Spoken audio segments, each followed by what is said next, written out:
In this video, I'm going to show you how you can easily stop someone from calling you without blocking them on WhatsApp. Be sure to watch the video to the very end so you don't make any mistakes, and of course do not forget to like this video and subscribe to my channel.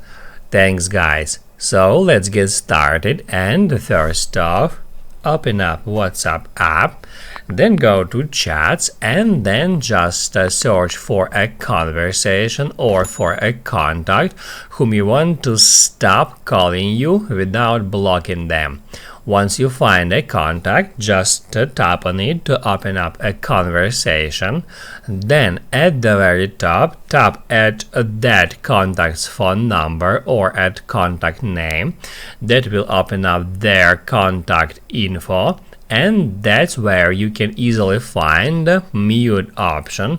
Just scroll down a bit until you find it, and then you can just tap on it and select between three different options: 8 hours, 1 week, and always.